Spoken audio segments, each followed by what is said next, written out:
Ok.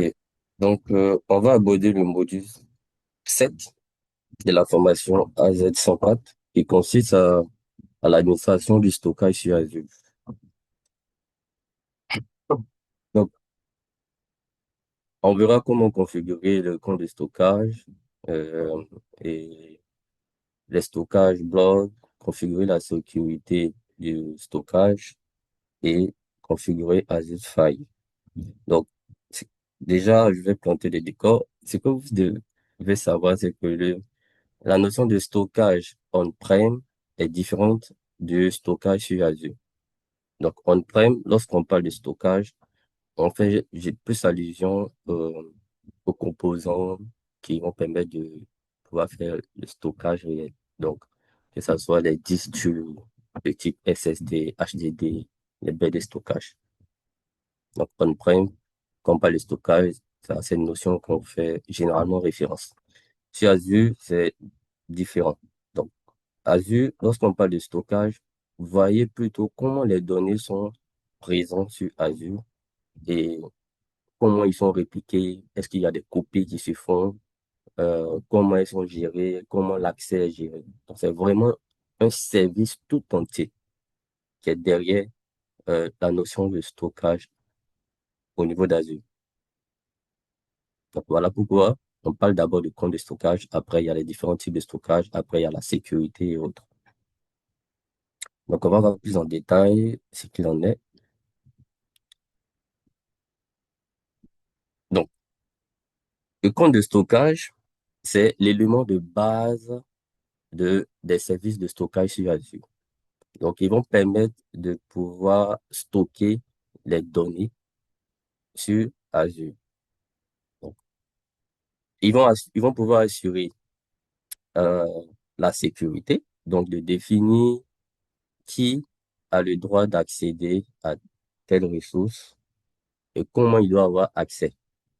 Vous pouvez gérer aussi euh, le niveau d'accès aux ressources et contrôler également l'accès. Les comptes de stockage sont euh, redondants, donc hautement disponibles dans les régions ou au niveau même des data centers euh, d'une région ou de plusieurs régions. Donc, les données seront répliquées et redondantes. Ils sont hautement évolutifs du fait que vous pouvez à tout moment agrandir, sinon accroître la capacité du compte de stockage. Donc, pas forcément, pas comme on-prem ou peut-être que vous avez une baie de stockage qui peut prendre uniquement que 10 disques.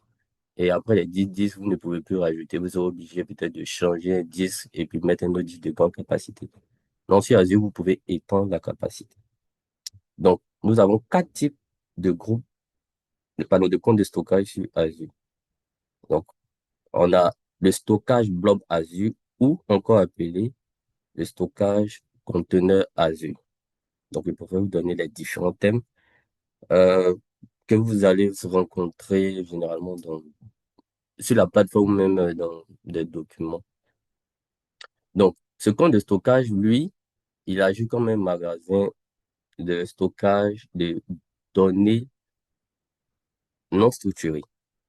Il peut prendre en fait énormément de données de tout type, à savoir les images, les documents, les vidéos, l'audio, même des journaux de log, de bases de données. Enfin, lui, il sera le plus utilisé sur Azure. Donc, généralement, même quand vous allez créer des machines virtuelles, le compte de stockage qui sera associé par défaut, ce sera le compte de stockage conteneur Azure ou compte de stockage blob Azure. La notion de conteneur vient du fait que lorsque vous créez ce compte de stockage, les données ne peuvent pas être mises sans avoir créé préalablement un conteneur. Donc, le conteneur va juste permettre d'organiser les différents objets que vous voulez insérer dans ce compte de stockage. Ensuite, nous avons les tables Azure, ou Azure Table. Donc, eux sont généralement utilisés pour stocker les données structurées et non relationnelles. Donc, quand on parle de structurées et non relationnelles, on fait généralement référence aux données de base de données NoSQL. SQL, c'est le langage qui permet de gérer les données relationnelles. Maintenant, NoSQL veut dire pas de, bon, veut dire structuré, mais pas relationnel. Donc, généralement, c'est les données non relationnelles et structurées qui seront dans cette table. Donc, comme exemple peut-être de données, il y a, il y a les entités. Donc, les entités, généralement, lorsque vous faites des bases de données, c'est ce qui est représenté comme euh, les données euh, liées à un individu ou à un équipement. Donc, ça peut être le nom, l'email, une photo d'identité, une date de livraison, date d'ajout, ce genre de données. Ensuite, nous avons les files d'attente ou Azure Queue. Donc, eux, ils sont généralement intégrés avec des services de messagerie ou des applications qui utilisent la messagerie de manière distribuée. Donc, ces types de comptes de stockage vont stocker les messages euh, d'une grande volumétrie. Ensuite, nous avons Azure File. Donc, lui aussi, c'est le deuxième compte de stockage qui sera aussi beaucoup utilisé, surtout si vous aviez auparavant un environnement on-prem. Donc, on-prem, vous avez des euh, serveurs de fichiers. Donc, si vous partez, vous entamez votre migration sur le cloud, il est possible de recréer ces serveurs de fichiers sur Azure et les monter sur vos ordinateurs où vous pouvez accéder différemment. Donc, il sera aussi beaucoup utilisé. Lui, il est là pour gérer le partage des fichiers et puis aussi, euh, il est possible de pouvoir les synchroniser avec vos serveurs de fichiers on-prem comme directement sur Azure. Donc, l'accès aussi se fait soit localement, soit sur le cloud.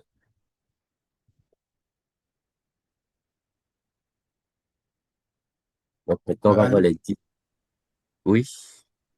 Comment tu dis c'est possible de synchroniser avec les fichiers, avec les serveurs de fichiers on-prime? Ça veut dire, si on a par exemple utilisation, pour un cas d'utilisation, j'ai mon fichier, je le dépose sur mon serveur de fichiers on-prime et il est synchronisé directement avec les fichiers partagés sur Azure, c'est ça? Bon, en fait, pour ça, à ce niveau-là, ça va dépendre du type de connexion que vous avez avec Azure.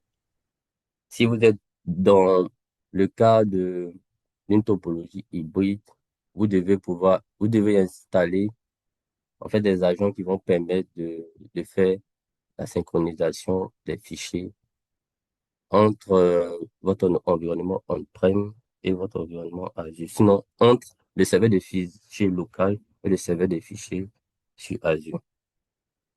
Voilà. Donc, si les données sont enregistrées directement sur le serveur de fichiers local, il pourra être synchronisé vers Azure pour faciliter votre accès. Donc, vous pourriez accéder soit sur Azure, soit on-prem.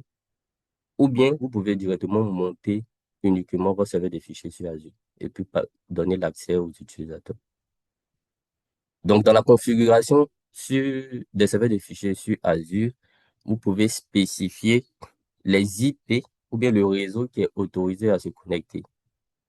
Aussi, pour pouvoir faire la synchronisation, vous pouvez directement aussi euh, effect- bon, autoriser les IP qui doivent se connecter. Voilà. Maintenant, lorsque vous déployez directement sur Azure, il y a, il y a la possibilité de monter le file share qui est sur Azure directement sur votre machine, comme un disque. Mais pour ça, il va falloir des ouvertures de flux et puis des scripts à pouvoir lancer pour qu'ils puissent automatiquement se connecter au serveur des fichiers sur Azure. Donc, ce sont ces deux possibilités-là. Mais on verra ça plus en détail vers la fin du module, hein. Il y a une partie qui est dédiée à Azure File.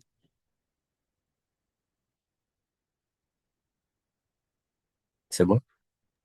Ok, merci. Donc, nous avons quatre types de comptes de stockage. Donc, qui vont permettre aussi de définir l'usage que, bon, euh, que vous pouvez en faire.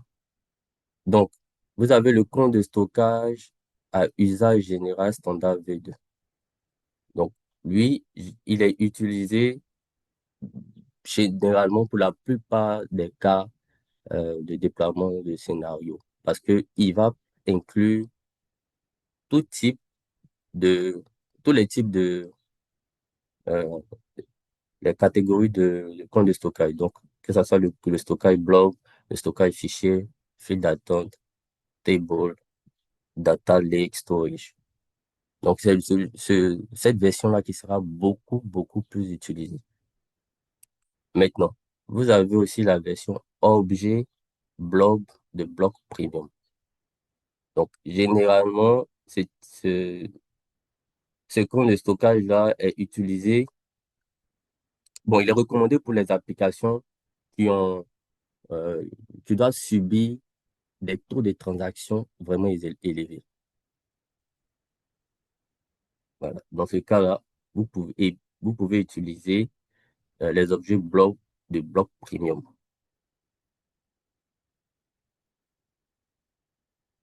Après, on a le partage des fichiers premium. Donc, ça peut être OASI File Premium.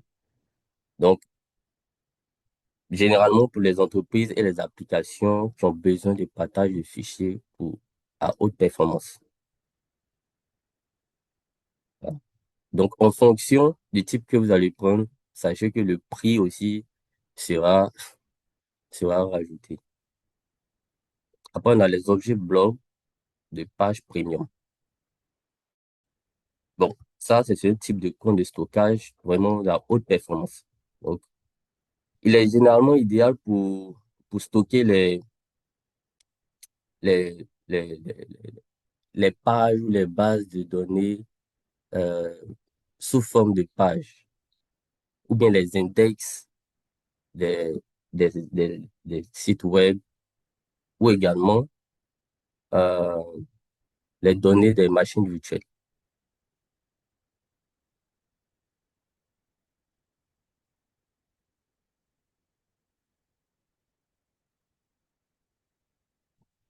Maintenant, on verra comment les données sont répliquées en fonction, euh, en fonction de type de stratégie que vous allez définir. Donc, lorsque vous créez un compte de stockage, il est possible de définir la stratégie de réplication qui va s'appliquer sur vos données. Bon, déjà, même sur le compte de stockage et par ricochet sur les données qui seront dans ce compte de stockage. Donc, supposons que vous avez créé un compte de stockage et maintenant vous devez définir la stratégie de réplication. Donc, la première stratégie qui s'offre à nous, c'est le LRS. Donc, pour stockage localement redondant. Déjà, il faut savoir que de base, il s'applique dans une seule région. Et dans, comment il fonctionne? Donc, il va copier localement vos données, donc sous forme de trois réplicas dans un même centre de données et dans une même région. Donc, la copie qui se fait, elle est synchrone. Donc, ce type de stratégie de réplication va permettre de protéger uniquement contre les défaillances des disques durs, des racks, des nœuds. Et c'est la stratégie la moins chère au niveau d'Azure parce que elle va pas vous permettre de vous protéger contre, par exemple, une panne au niveau de la région. Mais elle vous permet juste de vous protéger contre les défaillances des racks, des nœuds, des disques au niveau d'un data center. Après, on a le ZRS, donc pour stockage redondant interzone. Donc, quant à lui, il va élever un peu le niveau de, de, de sécurité.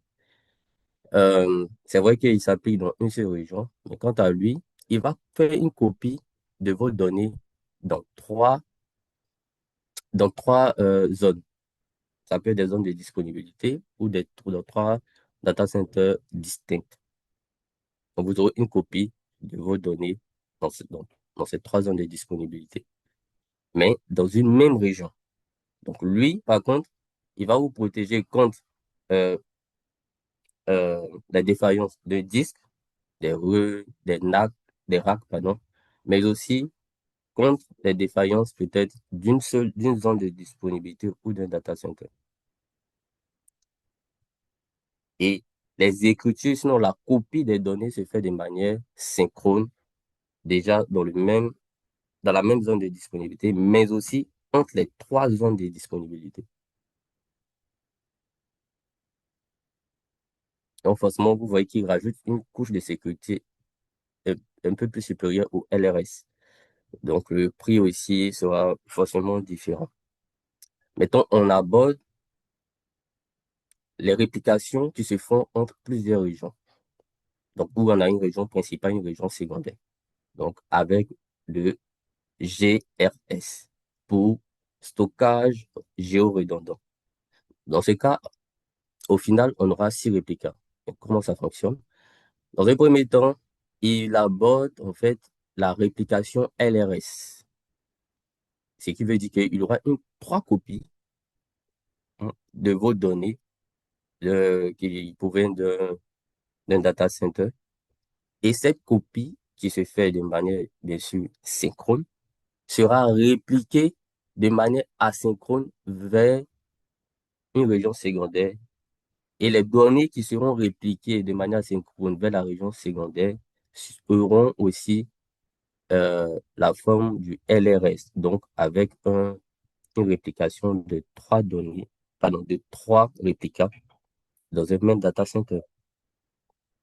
Donc déjà, si la région 1 subit une catastrophe naturelle ou une panne globale, les données pourront être accessibles via la région 2 via un basculement. Donc, il y aura soit un load balancer. On a vu les différents types de load balancer dans le module précédent. Donc, un load balancer que ASI va configurer automatiquement pour faire la bascule vers la région secondaire. Donc, vous pourrez avoir accès aussi à vos données sur la région secondaire. Donc, dans ce cas, vous aurez 6 réplicas et 2 régions. Après, on a le RAGRS. Donc, donc lui, il reprend la notion du GRS, sauf qu'il ajoute euh, une fonctionnalité supplémentaire qui est le read-only, donc la lecture seule sur la région secondaire. Donc, qu'est-ce qui va se passer? C'est que les données, les données seront, bon, sur la région principale, seront copiées encore de manière synchrone dans un data center, mais dans ce data center, on aura 3 réplicas. Et les données seront répliquées vers une région secondaire. Également, dans cette région secondaire, nous aurons 3 réplicas dans un même data center. Par contre, vous pourrez toujours avoir un accès. Donc, que je dis vous, il s'agit peut-être de l'application qui va utiliser le compte de stockage sur lequel il y aura la stratégie de réplication RAGRS. Donc, cette application pourra avoir accès à la région secondaire toujours, mais en lecture seule. Même si, même si la région principale est toujours active. Donc ici, on n'attend pas forcément la catastrophe naturelle, mais il est possible de toujours lire les données uniquement en lecture seule vers la région secondaire. Par contre, les écritures vont se faire toujours sur la région principale.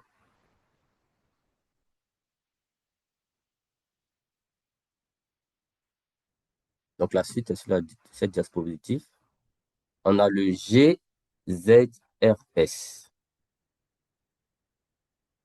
Donc lui, je vais pas dire cette stratégie de réplication euh, va permettre de faire en fait du ZRS répliqué vers une région secondaire.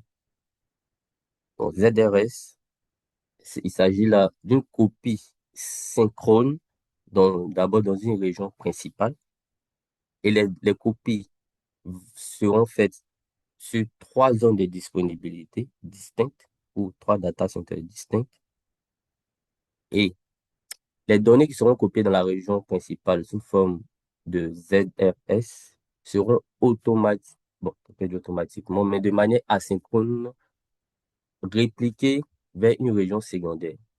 Par contre, sur la région secondaire, les données ne seront pas sous la forme, euh, c'est la même forme ZRS, donc par zone. Non. Ils seront plutôt dans une seule zone de disponibilité ou dans un seul data center au niveau de la région secondaire. Donc voilà pourquoi vous aurez que trois réplicas. Et pas non six réplicas, mais quatre zones. Parce que sur la région secondaire, il est répliqué soit dans une zone de disponibilité distincte ou un data center distinct. Donc, ce qui va faire une zone dans la zone secondaire, pas dans la région secondaire, et trois zones dans la région principale. Et comme je l'ai précisé, la copie des données de la région principale vers la région secondaire se fait de manière asynchrone. Asynchrone parce que on veut limiter, euh, pardon, on veut limiter l'impact de performance sur la région principale. Mais sur la région secondaire et principale, toutes les copies se font de manière synchrone. Ensuite, on a le RAGRS. Donc, c'est le GRS avec le mode read-only. Donc, c'est pareil. Juste que votre application qui sera hébergée va pouvoir avoir un accès sur la région secondaire en lecture seul. Même si la région principale n'est pas défaillante. Donc, même s'il n'y a pas de basculement de région également. Donc, ces stratégies peuvent être appliquées sur votre compte de stockage. À la création même, on va vous demander quel type de stratégie de réplication vous voulez utiliser pour votre compte de stockage. Et vous devez forcément choisir. José, allá ton na zone ko ko. Ah, mami.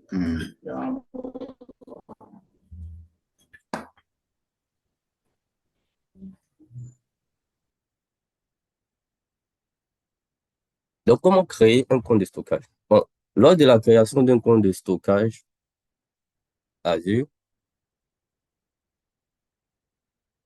Azure va vous mettre à disponibilité, à disposition, pardon, une URL pour pouvoir accéder directement à votre compte de stockage. Donc, généralement, c'est une URL qui ne change pas. En fonction du compte de stockage, elle ne change pas. Si vous créez un compte de stockage pour les conteneurs ou objets blob, il aura toujours pour racine blog.core.windows.net. Tout ce qui va changer, c'est le nom que vous aurez choisi pour le compte de stockage. C'est pareil pour les services, pour le compte de stockage table, le compte de stockage file d'attente et le compte de stockage fichier. Dominique, Maintenant, s'il te plaît. pour pouvoir accéder au compte de stockage, puisque, Allô? Oui, il y a une question, hein, il y a une question. ah oui, pardon, je vois pas. D'accord, oui. S'il te plaît, hein, dis-moi, le compte de stockage, c'est nos ressources. Je veux voir le rapport par rapport à un abonnement. Le compte de stockage est vu comme une ressource. Oui. OK. Et comme Dominique l'a dit, c'est le compte de stockage va décrire comment vos données vont être. D'abord, le compte de stockage définit le type de données et puis comment ces données vont être stockées. Hein, sinon, organisées en termes de réplication, de copies et autres, tout ça, la sécurité, tout ça. Donc, euh, je, je je donne souvent l'exemple, hein, c'est pas un exemple parfait, mais ça vous permet de comprendre. Ça ressemble un peu au système de fichiers. Voilà. Alors, je vais vous ramener un peu en arrière pour ceux qui ne savent pas. Pour ceux qui le savent, c'est bon. Ceux qui ne savent pas, pour aller faire des recherches aussi après. Les systèmes de fichiers dans l'environnement Windows. Bon, pour ce qui est un peu plus récent, on parle des FAT. Voilà. Jusqu'à plus connu, c'est FAT32. Et puis après FAT32, on a le fameux NTFS et qui a donné naissance à REFS. Alors, quand vous prenez ces types de systèmes de fichiers, pour chaque système de fichiers, on va te définir la taille de bloc de stockage, la sécurité qui va avec, ainsi de suite. C'est la même chose. Donc, quand tu prends un compte de stockage en blob, on vous dit que le blob permet de stocker tel type de données. Même si ici, tu n'as pas la taille, mais on te dit la donnée peut être stockée à travers des conteneurs que tu vas créer. Et en fonction, lors de la création du compte de stockage, si tu as dit que tu choisis le LRS, on te dit que tu auras trois copies à l'intérieur d'une même région. Tu choisis le GRS, voilà ce que ça veut dire. Le RA, GRS, ainsi de suite. Donc, le compte de stockage définit comment tes données vont être stockées dans l'environnement Azure. Voilà, c'est comme ça. Merci. Ok, s'il te plaît, Clavet, par rapport à ton analogie, ça veut dire que on peut un peu voir les blobs, les types de stockage blob, table et autres là, comme des types de systèmes de fichiers NTFS, Voilà, c'est un exemple comme UNIX, ça. FAT. Voilà, Ok, voilà. Parce que tu vois que le file share ne peut permettre que le partage des fichiers. ok, Tu vois un peu. Tu prends par exemple le queue ne peut permettre que la gestion de files d'attente. Tu vois. Ou bien de mailing utilisé par les systèmes, comme Dominique l'a dit. Ou bien tu prends le table pour tout ce qui est base de données non relationnelles et consorts. Donc, le type d'abord du compte de stockage. Ensuite, les autres SKU, c'est-à-dire que les autres paramètres que tu vas définir vont nous dire comment les données vont être manipulées à l'intérieur de ce compte de stockage. C'est très ok, important de le savoir parce que euh, si tu as créé un compte de stockage, tu as choisi les SKU comme ça, bon, si tu ne sais pas trop, tu as choisi. Alors, après, tu seras surpris que pour certaines configurations, ça ne fonctionne pas. Ou bien, effectivement. soit la Tu veux pas facturation, stocker. Hmm, voilà, la facturation, par exemple, au niveau du compte de stockage, ce n'est pas aussi visible comme, par exemple, tout à l'heure quand je faisais pour la VM, où on t'a dit la VM fait 0,0970 $ par heure. Au niveau du compte de stockage, c'est pas comme ça. On te dira seulement que toute utilisation n'est pas gratuite, elle est payante. Vous voyez?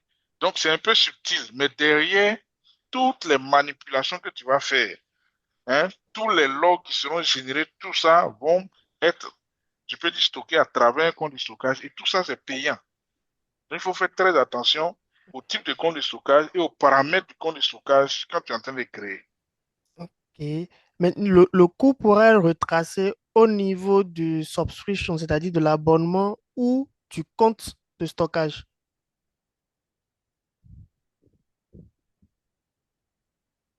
Allô? Donc, j'étais en mute. J'ai dit c'est au niveau de l'abonnement que tu peux aller voir les détails.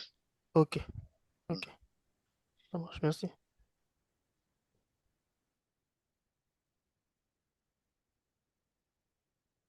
Et bon.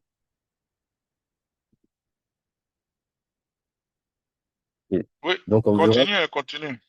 oui, ok, on verra comment sécuriser les points de terminaison. Donc, sur Azure, le modèle de sécurité qui est appliqué, c'est la sécurité par couche. Ce qui veut dire que vous avez la possibilité de contrôler le niveau d'accès de chaque service et de chaque ressource. Donc, c'est ce qui aussi simplifie euh, la sécurité au niveau d'Azure parce qu'elle se fait aussi de manière granulaire, mais aussi au niveau réseau. Donc, au niveau du point de stockage, vous pouvez définir à partir de quel euh, réseau vous devez avoir accès au point de stockage. Donc, ça, ce qui va permettre de limiter l'accès du point de vue réseau à votre point de stockage. Ça, c'est très important. Si tout le monde a accès au compte de stockage, cela veut dire que vos données seront vraiment mises à mal. Donc, vous pouvez configurer des règles au niveau du pare-feu pour pouvoir autoriser ou refuser des connexions au réseau en fonction des IP, des plages d'adresse et même des, des sous-réseaux. Donc, comme sur cette slide, on montre que on autorise le trafic, sinon un réseau public à pouvoir se connecter au compte de stockage. Donc, si vous voulez vous définir des IP ou bien des pages d'adresse spécifiques qui pourront se connecter, vous avez cette possibilité. Comme aussi, vous pouvez dire que vous n'autorisez pas de connexion directe vers votre compte de stockage. Donc, ce qui va automatiquement demander une connexion via le portail. Or aussi, on ne peut pas donner accès au portail à tout le monde. Donc, il est important de pouvoir bien définir, bien planifier qui doit avoir accès, quel réseau doit avoir accès au compte de stockage. Ensuite, au niveau du routage, s'il s'agit de des plages d'adresse privées, bien sûr, le routage sera au niveau du réseau Microsoft. Sinon, si ça doit passer par Internet euh,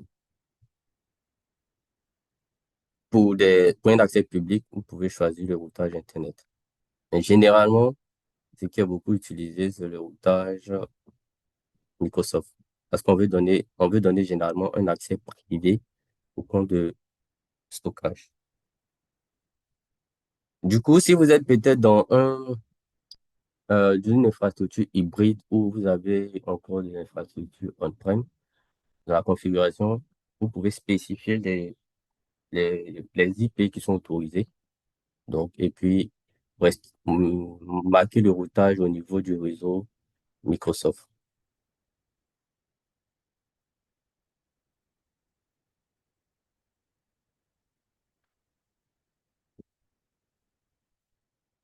Donc, on verra comment configurer le stockage blob. Vous avez dit que c'est celui-là qui sera le plus utilisé. On va voir réellement en détail comment il se présente et comment il est structuré. Donc, comme j'avais dit, le stockage blob ou stockage en conteneur Azure, c'est un service qui vous permet de stocker les données non structurées dans le cloud. Et les données qui seront présentes dans ce compte de stockage sont appelées des objets blob. Donc, vous pouvez créer une infinité de, mettre une infinité d'objets blob dans les conteneurs Azure. Vous pouvez aussi créer énormément, sinon une infinité de conteneurs dans les comptes de stockage blob. Mais vous ne pouvez pas mettre des objets blob dans un compte de stockage sans avoir créé préalablement un conteneur. Parce que c'est le conteneur qui va permettre d'organiser les objets que vous allez stocker au niveau du compte de stockage. Donc, lorsque même vous créez un compte de stockage blob, on va vous demander de créer forcément un conteneur pour pouvoir stocker les objets blob. Donc, généralement, vous allez utiliser le stockage blob pour la mise à disposition, d'images, de documents, de vidéos directement dans les navigateurs. Donc, par exemple, si vous avez un site web qui a été développé sur Azure avec peut-être Azure DevOps, vous pouvez associer un compte de stockage blob pour mettre à disposition des images, des vidéos, de l'audio directement en web. Donc, il sera beaucoup utilisé aussi pour les environnements de streaming et puis pour pouvoir aussi faire des sauvegardes et restaurations après archivage.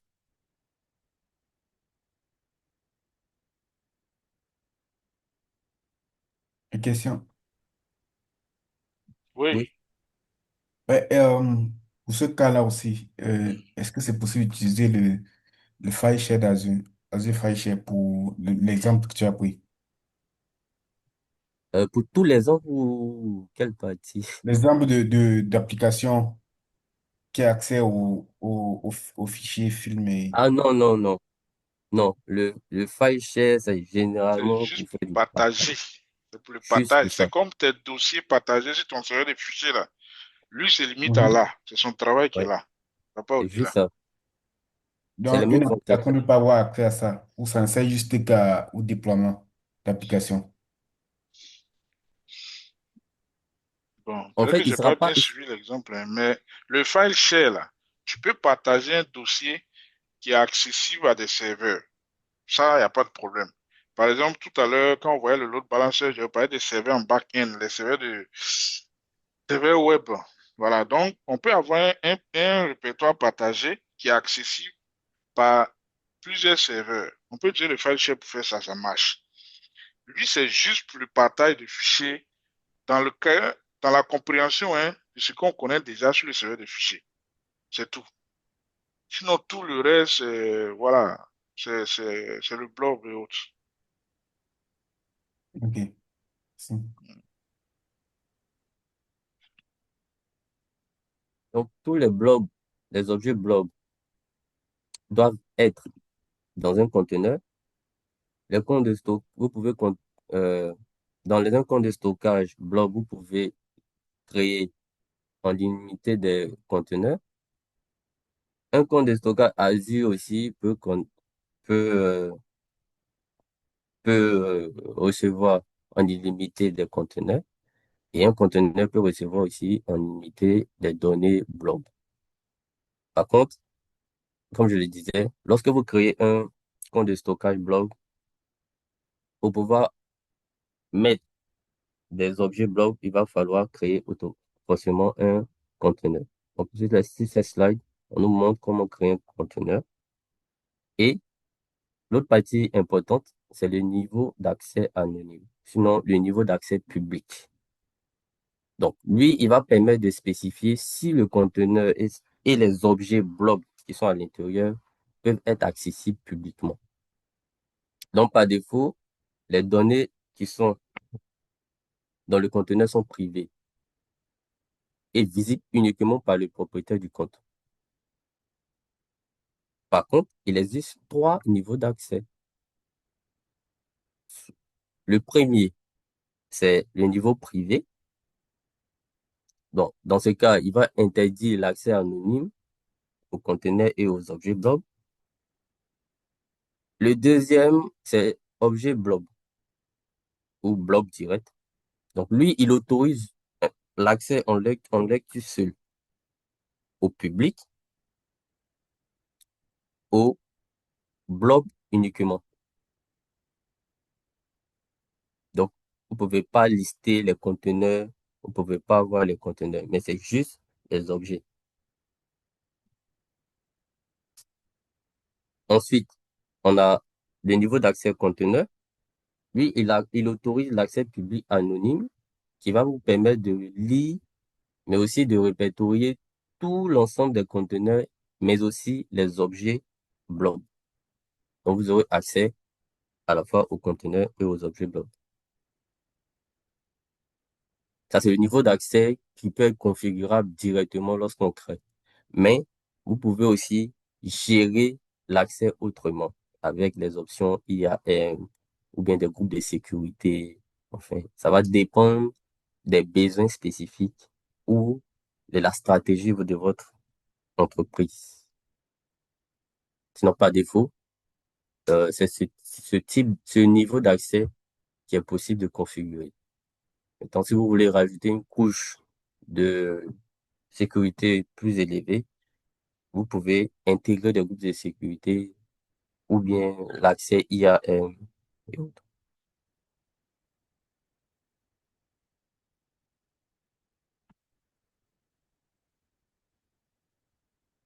Maintenant, là, il s'agit du niveau d'accès blob. L'autre, je reviens, ici, c'était le niveau d'accès public anonyme.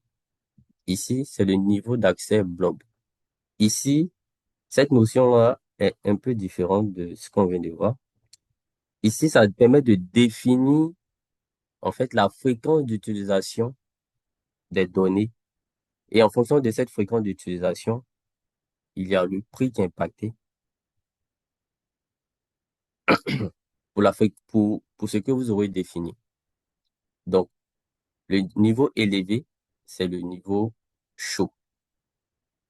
Généralement, quand vous configurez le niveau d'accès et que vous le mettez au niveau chaud, attendez-vous, sinon Azure comprend que vous voulez en fait stocker dans ce conteneur ou dans ce compte de stockage des données qui seront consultées ou modifiées fréquemment. Donc, Azure va, euh, va permettre, sinon améliorer la performance d'accès déjà à cette ressource. C'est-à-dire le trafic entrant et sortant, la vitesse du trafic entrant et sortant sera très élevée. L'accès aux données qui seront stockées dans ces conteneurs ou dans ce compte de stockage au niveau chaud seront très élevés. Pour dire que ça sera très rapide en fait. Ce qui veut dire aussi qu'il sera beaucoup plus cher. Après, on a le niveau sporadique. Bon, actuellement sur la plateforme, vous pourrez voir que ça peut être changé ou pas. C'est pas forcément le même thème, mais le sporadique, ce sont les données, généralement qu'on utilise au niveau d'accès, c'est pour stocker des données qui sont pas très souvent utilisées. Donc, qui sont consultées généralement dans une fréquence de 30 jours. Donc, si vous savez que vous n'allez pas très souvent utiliser des données, vous pouvez les mettre au niveau sporadique. Le niveau froid. Le niveau froid concerne les données qui sont rarement utilisées, rarement sollicitées. Donc, généralement, ce sont des données qui sont modifiées euh, de, de plus de 30 jours. Donc, il y a eu 30 jours, et pardon, 90 jours que vous n'avez pas consulté ces données. Dans ce cas, vous pouvez les mettre au niveau froid. Donc, dans votre politique peut-être de migration de données, si vous savez que vous avez des données que vous ne consultez pas régulièrement, lorsque vous créez un compte de stockage, vous pouvez directement les mettre au niveau froid.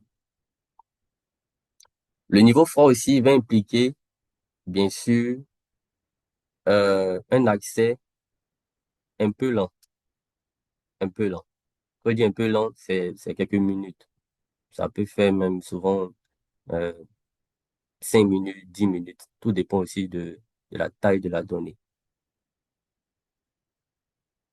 Maintenant, il y a le niveau archive. Donc, bien sûr, c'est les archives. Les archives sont pas censées être consultées régulièrement. Donc, généralement, tu vois, de mon expérience, les archives sont consultées peut-être une fois dans l'année ou deux fois. Ou généralement, si c'est beaucoup utilisé, ce sera peut-être dans un cas de litige, dans un cas de confirmation, de vérification. Voilà. Donc, Moi, peut-être qu'une fois dans l'année, comme ça, que je touche à une archive. Donc, si vous avez des données qui sont qui sont très rarement utilisées, ou que ou l'accès, euh, les données d'accès remontent à plus de 190 jours, vous pouvez automatiquement les mettre au niveau archive. Par contre, l'accès à l'archive est très lente. Elle peut mettre des heures avant de pouvoir récupérer les données. Voilà. Par contre, c'est vraiment pas cher. C'est vraiment pas cher.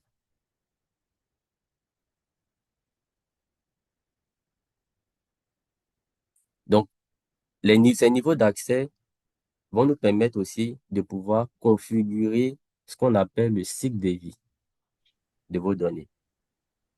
Donc, ça, c'est Euh, très une, important. pour revenir un peu en arrière, voilà. Je voulais ajouter que ici, je vais pas faire l'histoire, hein, mais ces niveaux d'accès là viennent du fait que j'insiste beaucoup chaque fois, j'essaie de faire un peu la relation, bien la corrélation entre cette vue que nous avons du portail Azure et puis dans les data centers, ce que nous avons exactement. Parce que vous, en tant que des ingénieurs, des techniciens, vous devez connaître ça, pouvoir mieux expliquer les choses. Sinon, l'utilisateur profane, lui, il voit ça comme quelque chose d'abstrait. C'est un peu comme les personnes illettrées qui utilisent un téléphone Android. Bon, pour eux, le téléphone, voilà, j'utilise les fonctionnalités. Mais ce que vous devez savoir, c'est que derrière, ce qui permet de pouvoir avoir le niveau élevé, le niveau réduit, le niveau froid, archive, tout ça, c'est la qualité des, si vous voulez, des storage ou bien du stockage, des baies de stockage qu'on a. Voilà. Et pour vous donner une référence, on avait en son temps des baies de stockage qu'on appelait 3 pas qui ont été remplacées par les Primera au niveau des HP. Bon, je ne maîtrise même plus trop l'évolution. Et il y avait un composant qu'on appelait l'ASIC. Et cet ASIC-là faisait que quand tu veux créer, par exemple, un volume, c'est pas toi qui choisis le type de disque. Parce que dans la baie, on a les disques SSD, des Ultra SSD, des SAS, des SATA, et puis les disques très lents dont Dominique parlait, on les appelait les NL. C'est des gros disques qui font, par exemple, un disque peut faire 10 Tera et il est très, très, très, très lent. Mais ça peut stocker une grande capacité de données. Donc, ce composant ASIC-là faisait que quand vous avez des données qui sont beaucoup consultées, la baie elle-même déplace ces données vers les disques les plus rapides. C'est une baie intelligente. Les données les moins consultées ou bien de manière intermédiaire, là, la baie va les déplacer sur des disques SAS, par exemple. Les données qui ne sont pas trop consultées, ainsi de suite, sur les SATA, et puis les données qu'on touche rarement sur les NL. Donc, c'est cette technologie derrière là que Azure a traduit à travers ces niveaux d'accès qu'on appelle le niveau chaud, le niveau sporadique, le niveau froid, le niveau archive. Donc, vous devez comprendre ça. C'est parce que derrière, ce sont des disques SSD, des Ultra SSD, des SAS, des SATA et autres qui font qu'on peut avoir ce niveau d'accès. Donc, je reviens encore. Dans Azure, rien n'est gratuit. Même si c'est écrit noir sur blanc que c'est c'est gratuit, mais rien n'est gratuit. Parce qu'en réalité, toute configuration que vous allez faire va forcément générer des coûts. Donc, quand vous choisissez élevé, dites-vous que derrière, vos données seront sur des disques ultra rapides, donc ça va vous coûter plus cher. Voilà. Si vous dites réduit, vos données seront sur, par exemple, du SAS, ça va coûter un peu cher. Un peu, voilà, un peu cher, mais pas trop, comme élevé. Donc, c'est un peu ça. Vous devez comprendre tout ça lors de vos choix dans les implémentations. Merci. S'il te plaît. Oui, Kavarou, oui. Aujourd'hui, nous sommes dans un environnement changeant ultra dynamique. Mhm. Ces configurations, Mhm. elles peuvent changer dans le temps, non? Oui, tu peux Si- changer. Tu peux Ok, changer. ok, ok, ça L'exemple que marche. je donnais, en fait, c'est la baie elle-même qui avait, si vous Oui, voulez, une automatiquement, intelligence. ouais. Hmm. Voilà. Mais ici, comme on est sur le cloud et que c'est un service commercial, ils veulent qu'on paye. Donc, c'est Ouais. pourquoi ils nous donnent la main pour le faire. Parce que là, Mm, si tu t'es trompé, tu vas payer. Tu vas payer.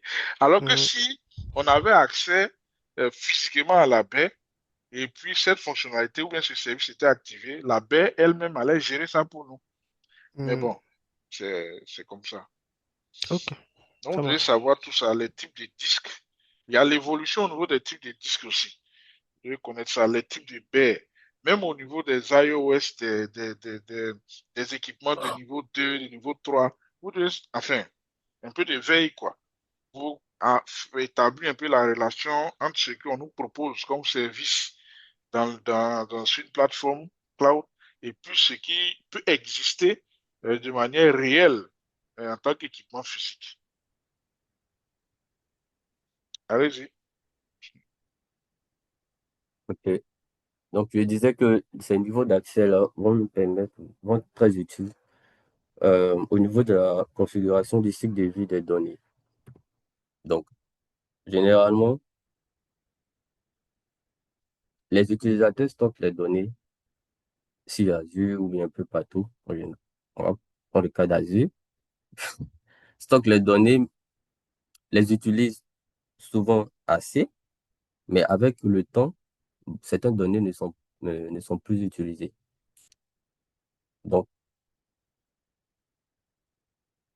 au niveau d'Azure, il y a la possibilité de pouvoir à tout moment changer le niveau d'accès, sinon le cycle de vie de vos données. Donc, à partir des règles spécifiques qu'il est- que vous pouvez définir. Donc, la règle en elle-même est basée sur deux parties. Donc, il y a la condition et il y a l'action.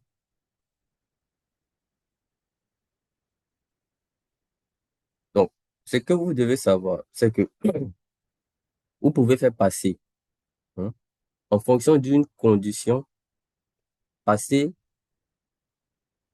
le niveau d'accès d'un niveau d'accès à un autre.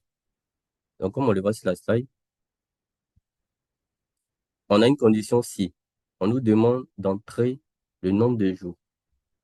Donc, vous, en fonction de votre stratégie, vous pouvez demander à Azure que les données qui sont rarement utilisées et qui sont conservées depuis plus de 90 jours peuvent passer, euh, sinon peuvent changer de niveau d'accès. Donc, s'ils étaient au niveau chaud, on peut les mettre au niveau froid. Donc, Azure va le faire automatiquement en vérifiant chaque jour,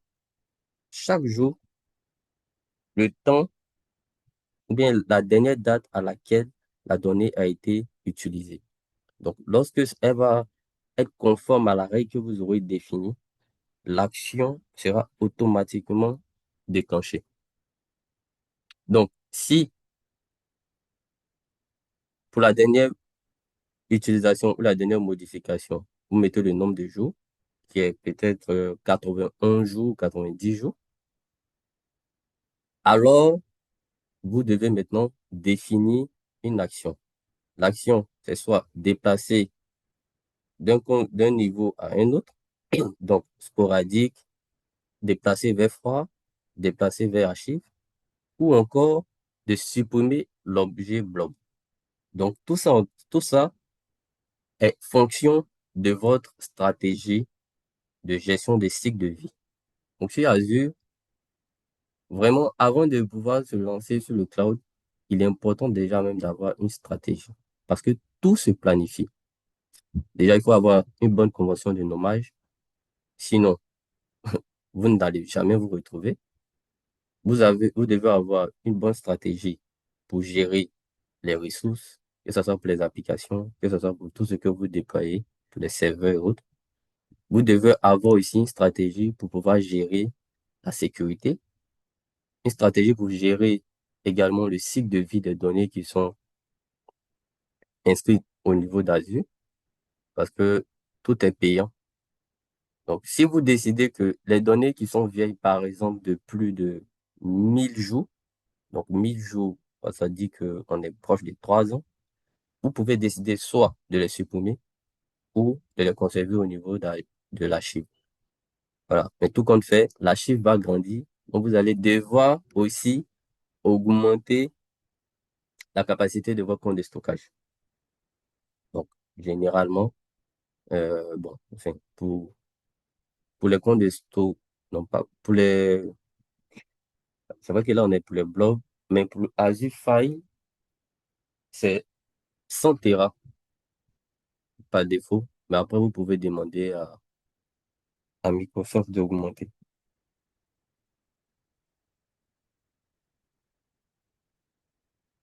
Donc, la gestion du cycle de vie a pour but de pouvoir optimiser la performance et aussi d'optimiser les coûts.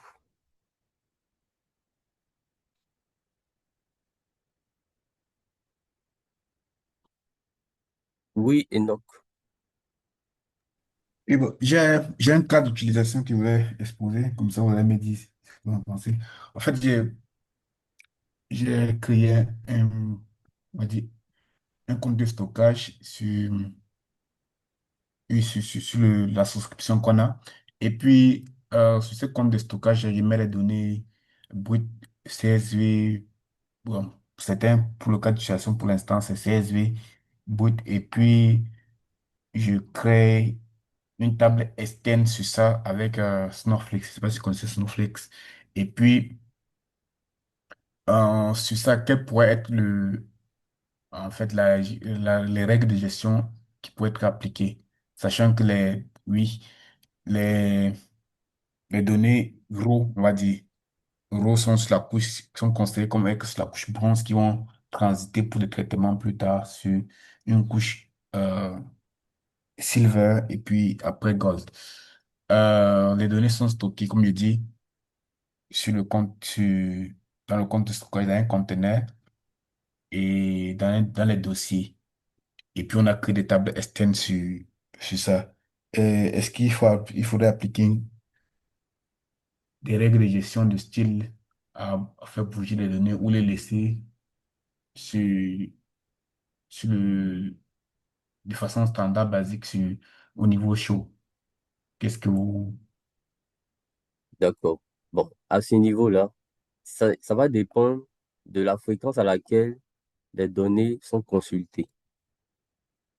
Parce que ici, les règles de gestion de cycle de vie sont basées sur la fréquence de consultation, de modification des données.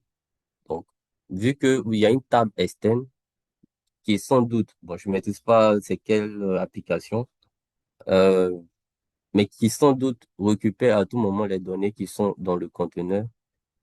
Bon, dans ce cas, si la fréquence d'utilisation des objets qui sont stockés dans le conteneur est beaucoup plus fréquente, vous pouvez la laisser au niveau chaud. Mais en vrai, tout va dépendre de, de ce que vous voulez faire des données et aussi de, de la rareté de consultation des données. Parce que si vous les passez au niveau froid, l'accès à la ressource, c'est-à-dire peut-être à partir du tableau, je dis bien, je ne maîtrise pas bien ce qu'est l'application, mais peut-être à partir du tableau que vous avez fait, peut-être l'accès à la ressource peut prendre beaucoup de temps. C'est vrai que vous allez consommer moins, mais l'expérience utilisateur sera un peu touchée. Beaucoup de temps, donc quand je dis beaucoup de temps, ça va dépendre de la taille du fichier, de vous-même votre connexion Internet, mais aussi le temps que Azure aille peut-être dégeler la ressource pour qu'elle puisse être maintenant accessible facilement. Donc, il y a tout ce process. Oui, en fait, ce que j'allais expliquer comme au point, c'est... Par exemple, je vais prendre le cas où je stocke les données sur les données historiques, peut-être, bon, on va dire 2023-2024, mais sur la table externe. Les agrégations sont faites, on va dire les traitements de transformation sont faits pour envoyer cela au niveau de la couche Silver. Pas plus dans Azure, on va dire sur ma plateforme Data Warehouse, Snowflake. Et puis, je veux savoir, est-ce que ce serait bien de dire, OK, toutes les données sur Azure de plus de 2 ans de plus d'un an ou de 6 mois, je peux les migrer et dans, changer leur cycle de vie sur bloc et puis les nouvelles données qui arrivent, je les laisse là-bas. Ah oui, oui, ok, là je comprends mieux. Puisque maintenant là tu as spécifié les périodes, les dates. Ben voilà, si les données qui sont vieilles de 2 ans ou plus ne sont pas fréquemment consultées, donc dans le cas de vos reporting ne sont pas fréquemment consultés, bah ouais, tu peux mettre au niveau froid et conserver un bon moment au niveau froid avant peut-être de passer au niveau archive. Mais vraiment, vraiment, comme j'ai dit, ça va, tout dépend de l'utilisation que vous faites des données et de la fréquence de consultation. OK. Mais ici, ce sont les fichiers, eux, qui sont, on va dire, qui sont déplacés, pas, on va dire, pas tout le répertoire, par exemple. Je veux dire, si c'est un fichier qui n'a pas été consulté, Ah oui, oui, oui. parce que dans le répertoire, on met plusieurs Donc, fichiers. en fait, voilà pourquoi il est important en fait, on le fait généralement euh, sur les fichiers, mais on peut l'appliquer aussi sur le conteneur. Donc, peut-être pour une meilleure organisation, tu peux le faire directement par conteneur. Du coup, tu mets juste les données peut-être du même âge, donc du même âge, peut-être de la même année dans un même conteneur ou du même type dans un même conteneur. Mais on peut l'appliquer sur le conteneur et généralement, c'est ce qui est fait. Donc, OK. lorsque c'est fait, Azure va vérifier maintenant à l'intérieur du conteneur les objets blob qui respectent la règle. OK. OK, c'est Parce que bon. si c'est fait au niveau de l'objet blob directement, par exemple, dans un seul conteneur, tu as peut-être 1000 vidéos ou bien 1000 fichiers. Donc, ça veut dire que tu vas devoir configurer 1000 fois. OK. Donc, ça veut dire qu'en fait, par exemple, pour mon cas d'utilisation, à chaque fois où euh, mon job va s'exécuter pour récupérer les données de la table externe, on va dire du globe Azure, est-ce que Azure sait qu'on a consulté la donnée? C'est un service, c'est une application, c'est pas un homme qui va consulter, c'est un Ah non, service. non, non, c'est en fonction de la règle. Donc, c'est la règle maintenant. Par derrière, Azure va mettre des éléments pour pouvoir checker à tout moment la dernière consultation. Déjà, même sur nos ordinateurs, lorsqu'on consulte un fichier, on met la dernière fois que ça a été modifié. Donc, c'est pareil sur Azure. Donc, ce sont OK, ces éléments-là que euh, la règle va vérifier à tout moment. OK. Merci, Mais c'est le bon. plus important, c'est de faire l'analyse sur la fréquence d'utilisation. Voilà. C'est parce que Non, c'est le maître mot à ce niveau-là. oui, dans mon cas d'utilisation, l'organisation est faite par des partitionnements, en fait, partitionné par année, mois et jour. Oui, mais d'accord, mais vous, bon, peut-être les données vieilles de 2 ans, au cours de Oui, l'année 2025, vous les consultez combien de fois? Voilà, c'est de ça il s'agit. Parce que il faut pas juste les mettre au niveau froid parce que c'est vieux de 2 ans. Or, vous les consultez régulièrement. oui, non, je comprends. C'est lorsqu'on fait des agrégations, en fait. Si on veut faire des agrégations, non, mais je comprends. Ça dépend des cas, ça dépend aussi de l'application, parce que c'est plusieurs C'est types ça. de. Voilà. Ça dépend des applications, de l'usage que vous faites et puis de la fréquence de consultation des données. C'est vraiment ça.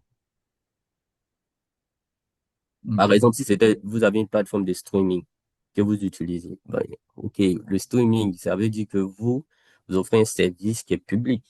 Donc, par exemple, dans ce cas, vous ne pouvez pas placer une vidéo euh, comment on appelle ça, Côté froid. au niveau froid, Parce que plus les gens regardent, plus ça vous rapporte de l'argent par derrière. Donc, et peut-être que vous n'aimez pas ce style de musique, mais quelque part dans le monde, d'autres personnes aiment. Donc, ça sera toujours au niveau chaud. Mhm. Donc, c'est vraiment comme ça qu'il faut essayer de jauger et puis définir peut-être la meilleure règle qui sera adaptée à votre cas d'utilisation. Ok, ok, merci.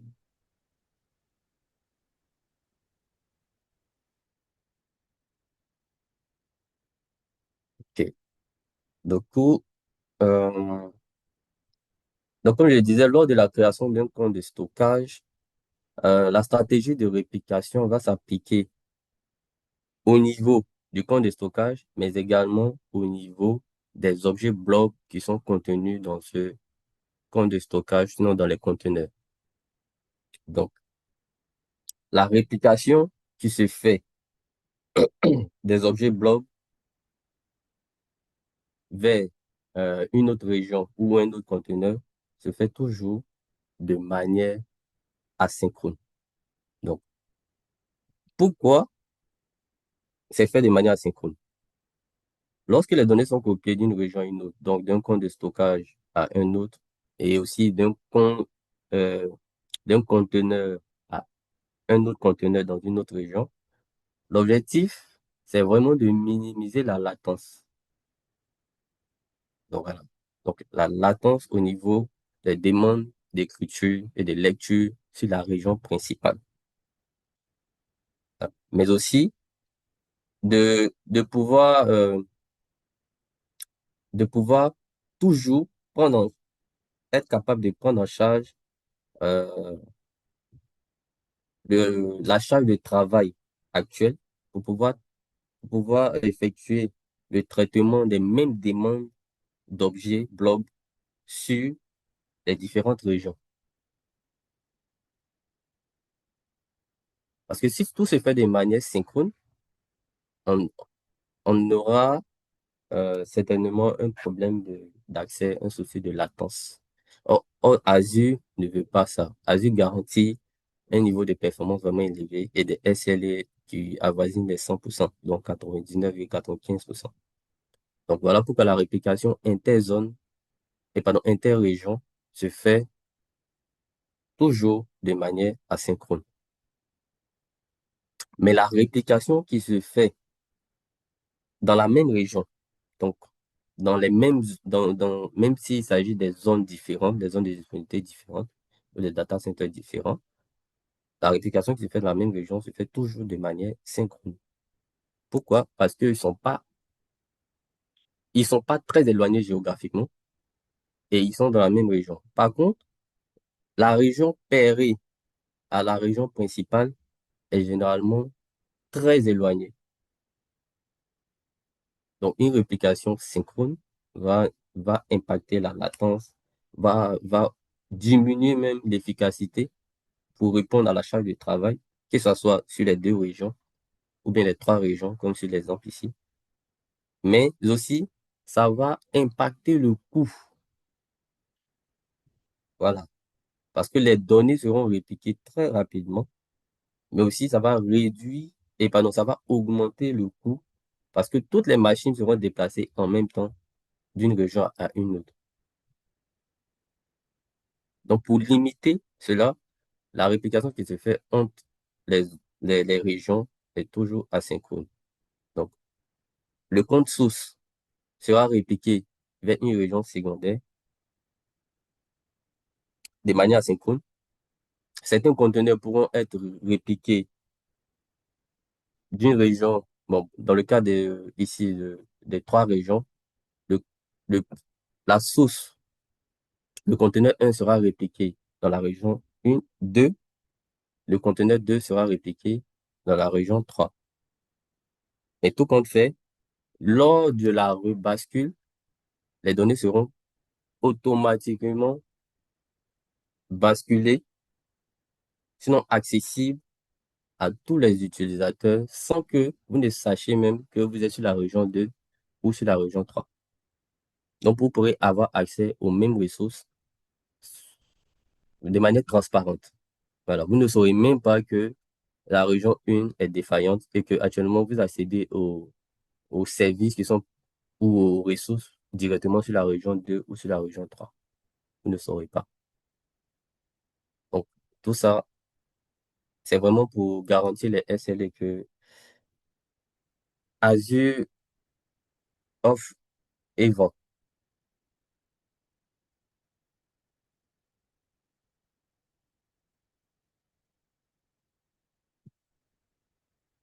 Donc, maintenant, on va voir comment configurer la sécurité au niveau du compte de stockage. Donc, on verra ce que c'est que le storage service encryption, l'authentification euh, bon, au niveau de Intra-ID Airbag, la signature d'accès partagé et délégué et les clés d'accès partagées. Donc, l'accès aussi anonyme aussi au niveau des conteneurs. Donc, qu'est-ce que la signature d'accès partagé? Vous allez le voir aussi souvent dans le document, c'est marqué SAS, donc Share Access,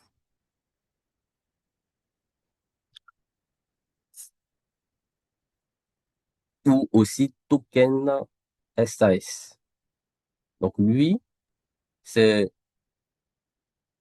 en fait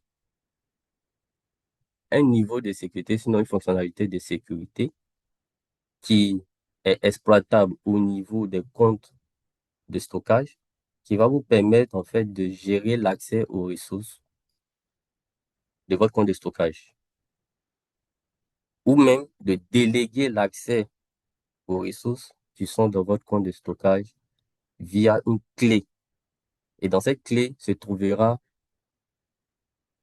tous les paramètres de connexion et les autorisations accordées à un utilisateur ou à une plage d'adresse IP autorisée.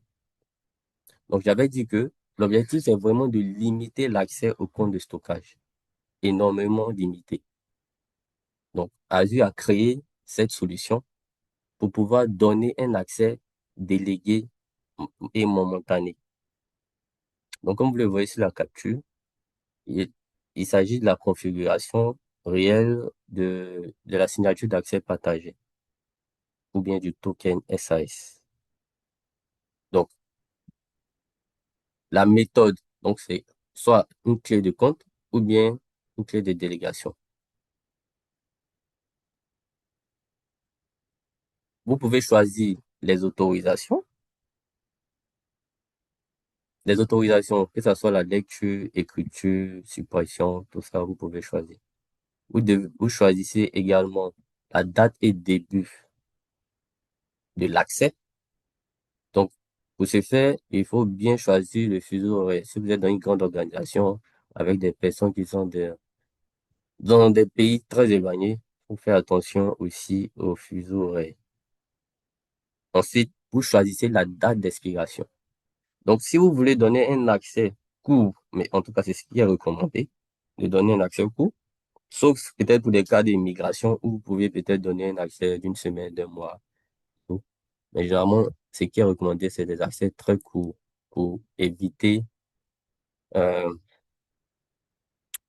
que la clé soit utilisée par quelqu'un d'autre. Ensuite, vous définissez maintenant les IP autorisés. Ça, c'est facultatif, mais vous pouvez choisir soit des IP, soit des plages. Donc, vous pouvez dire que tant que l'utilisateur n'est pas dans le réseau de l'entreprise, donc puisque vous connaissez vos réseaux privés, vous pouvez spécifier vos réseaux privés ici. Donc, ce qui veut dire qu'il ne pourra pas avoir accès au compte de stockage étant dans un réseau public ou un réseau externe de l'entreprise. Maintenant, si vous ne voulez pas spécifier d'adresse IP, vous pouvez au moins spécifier le protocole utilisé pour se connecter. Donc, que ce soit forcément HTTPS. Ou bien vous pouvez varier en HTTPS et HTTP. Oui, non. Ok. Dans le cas où, dans la création du compte de stockage, on a spécifié les terminaisons, les endpoints terminaisons privées et comme ça, que est-ce que ça a un impact? Par exemple, si j'ai fait, je crée un SaaS token ici pour une application externe comme Snowflake, vous connaissez, euh, quel impact ça aura sur la connexion? Est-ce que depuis cette application-là, j'aurai accès au compte de stockage facilement? Ah, Est-ce bon, dans que, ce est-ce que tu as bloqué lors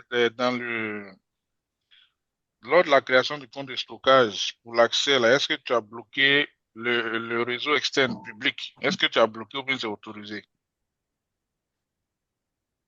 C'est bloqué. C'est bloqué. Maintenant, tu crées un SAS et puis tu donnes Mhm. à quelqu'un pour accéder à une ressource.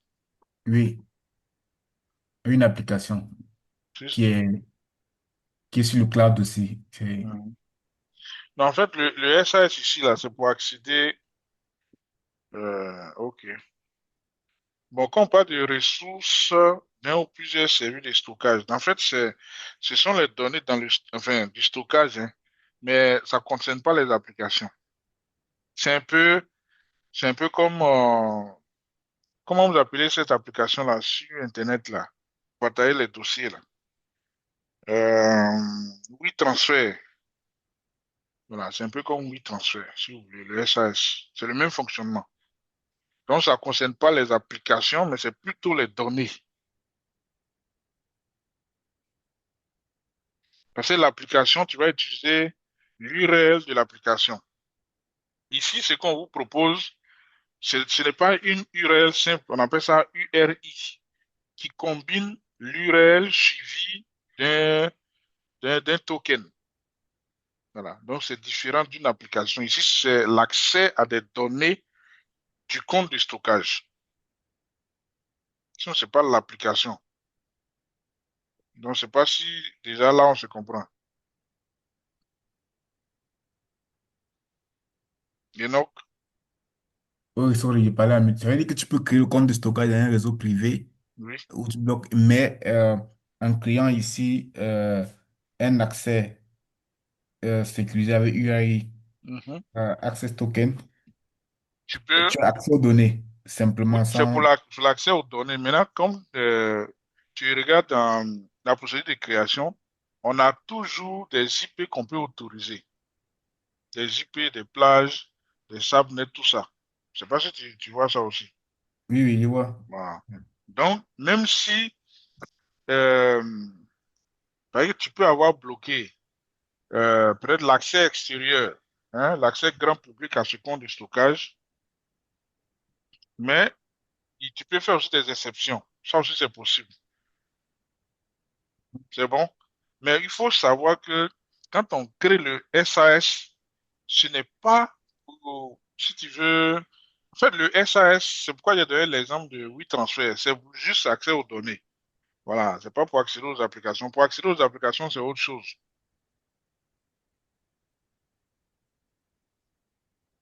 c'est ça. OK.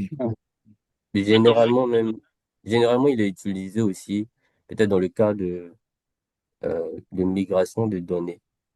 Donc, on te donne juste un accès momentané pour que tu puisses migrer tes données et puis c'est bon. Maintenant, dans ton cas, si tu veux donner un accès particulier, tu peux le faire autrement, hein, pas forcément avec SAS. Donc, il y a soit, bon, vu que c'est à des individus que tu veux donner un accès, tu peux utiliser les airbags. Je sais pas si on avait déjà vu dans les modules. Donc, Donc, l'accès basé sur pour mon cas, c'est plus application, hein. C'est une data platform qui est basée sur Snowflake qui récupère les données de Azure. Donc, il y a une autre possibilité fait qui s'appelle Storage Integration. Et les trucs les configurations sont faites de part et d'autre de l'application. Et c'est vu, mais l'autre cas le plus simple, c'est de pouvoir passer par les access tokens que j'ai vu en fait dans la documentation. Et je posais bien la question parce que nous, notre expert sécurité nous demande de bloquer lors de la création du compte de stockage, de mettre ça dans le réseau privé. Mhm. Mais je me posais bien la question comment ça va faire pour communiquer avec l'application, notre data warehouse qui est de l'autre côté, sur laquelle les données sont manipulées. Non, Donc, mais vas-y. mais lors de la création mais du compte de stockage, au niveau de la mise en réseau, des options de réseau, il y a la possibilité de whitelister des IP. Oui, c'est ce que je voulais dire. Tu peux bloquer et puis faire des exceptions. Donc, tu peux dire, bon, je bloque l'accès extérieur à l'exception de tel IP. Parce que si ta data warehouse est quelque part, il faut bien que vous ayez accès. Mais tu ne peux pas ouvrir Mhm. tout un réseau. Mais tu peux faire une exception, par exemple, sur une plage d'adresse IP. Ou bien même sur une IP. Ça aussi, c'est possible. OK. Maintenant, le token dont tu parles, c'est momentané. Oui, C'est oui. pas, voilà. Donc, Il y a une date d'expiration. voilà.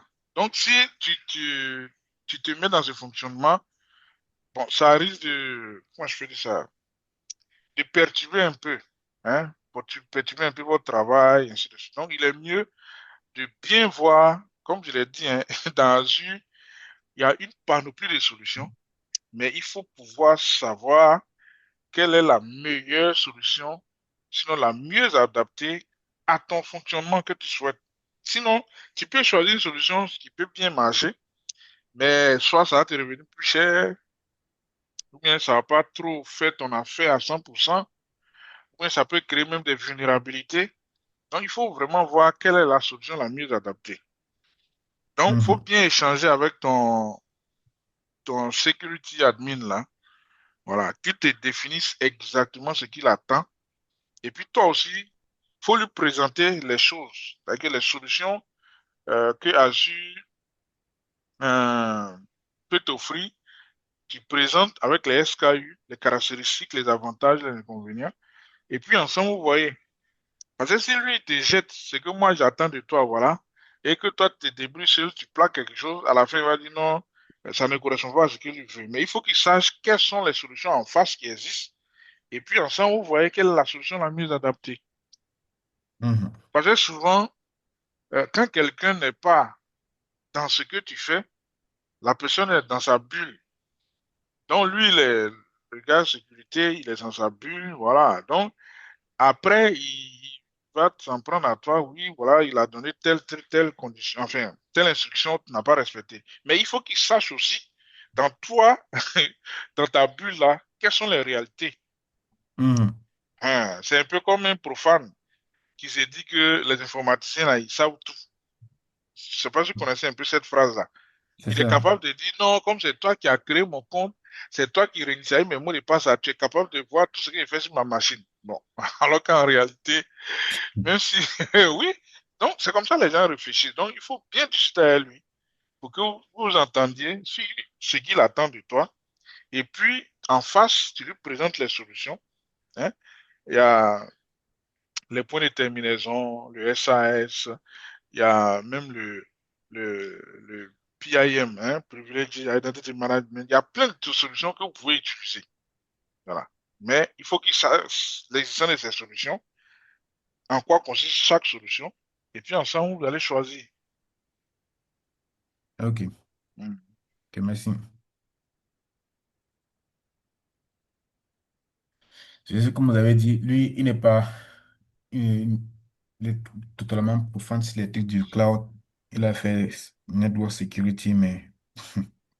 Ah, donc tu comprends ce que je dis, non?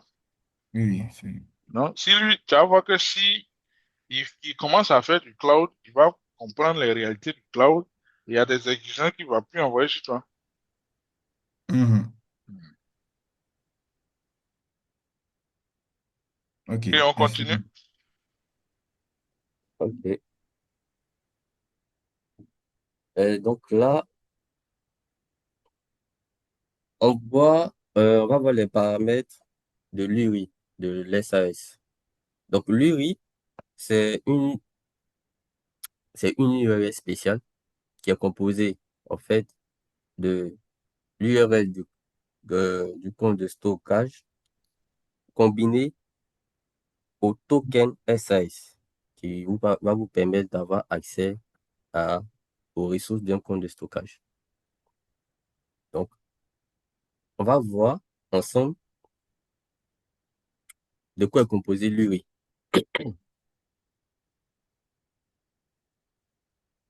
Donc là, de HTTPS jusqu'à la barre ici, on a l'URL du compte de stockage. On a l'URL du compte de stockage. Et maintenant, de cette barre jusqu'à la fin, on a maintenant les paramètres du SAS token, donc du jeton. Et qu'est-ce qui est défini? Bon, enfin, je pose la question à tout le monde, hein. Qu'est-ce qui est défini à partir de SP?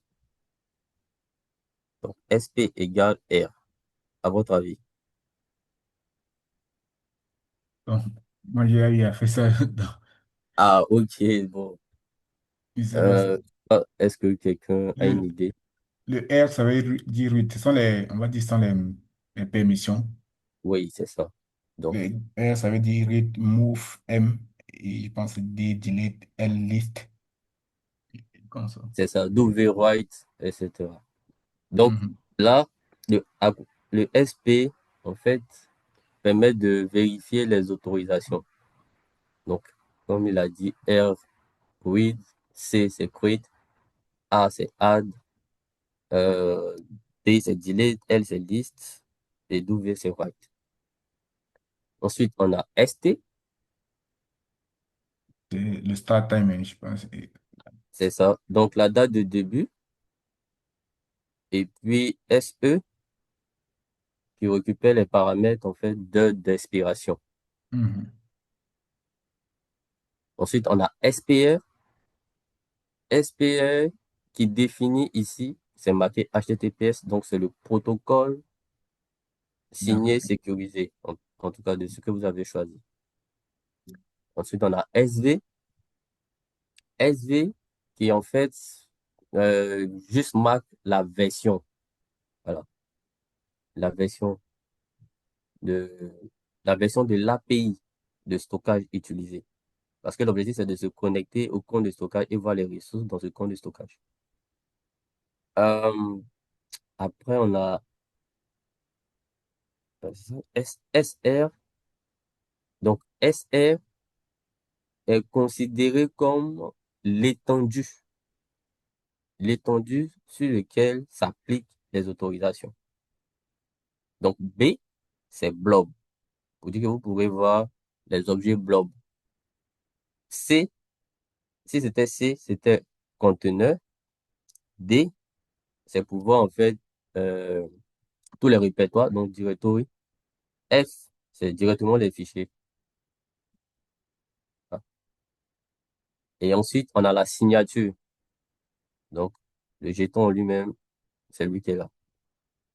Donc, voilà comment lire euh, l'URI du SAS token.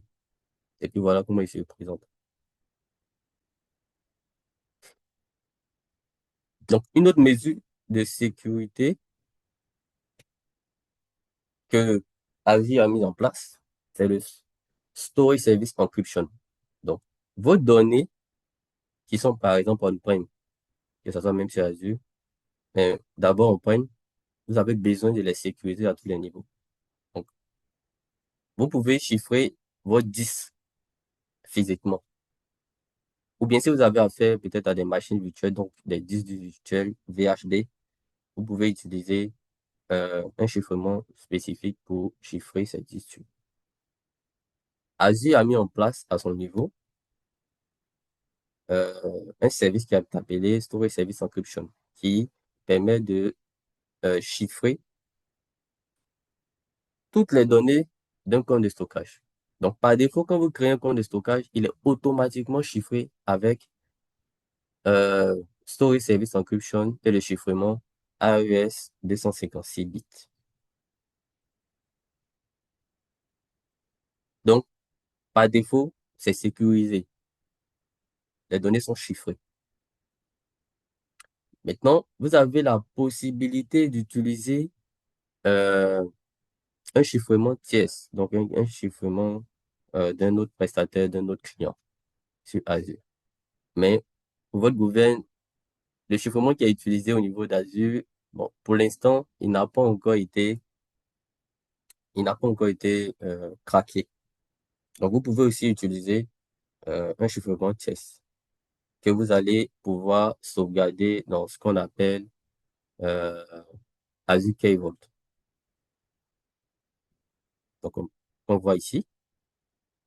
Donc, si vous trouvez que le chiffrement de Microsoft ne vous convient pas et que vous avez peur qu'ils aient accès à vos ressources, vous pouvez vous-même utiliser celui d'un autre prestataire ou si vous êtes un grand programmeur, grand cryptographe et autres, vous pouvez créer vous-même votre chiffrement et puis l'utiliser ici.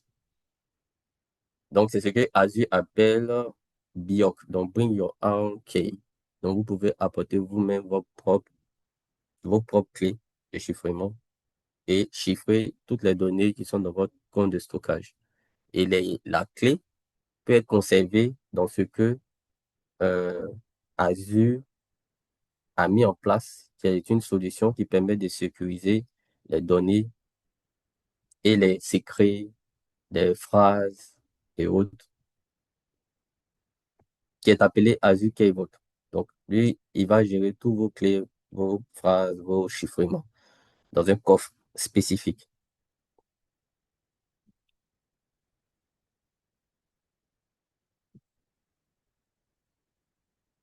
Donc, ici, on rappelle un peu les bonnes pratiques pour la sécurisation des comptes de stockage. Donc, de toujours utiliser euh, le HTTPS lorsque vous utilisez la signature d'accès partagé ou les tokens SAS, de référencier les stratégies d'accès stockées si possible, d'utiliser des heures d'expiration à court terme lorsque vous utilisez le SAS. Ça, c'est vraiment très important. Utilisez aussi le Storage Analytics pour monitorer votre application ou vos, votre compte de stockage. De faire attention également à la date de début, date de fin du SAS, surtout au niveau du fuseau horaire, parce que vous pouvez créer un token et qui ne pourra pas être utilisé, parce que dès l'utilisateur va recevoir, vu qu'il est d'un fuseau horaire différent, ça sera déjà expiré. Vous pouvez spécifier également la ressource à laquelle il peut accéder. Ça, on l'a vu dans, dans les paramètres de l'URI. Donc, vous pouvez soit choisir, ce sont les objets blob, le répertoire, le conteneur, etc., etc. Et puis aussi, comprendre que c'est votre utilisation qui est facturée.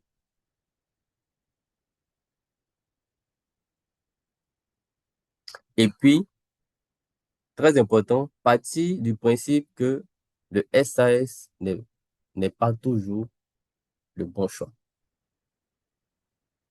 Voilà.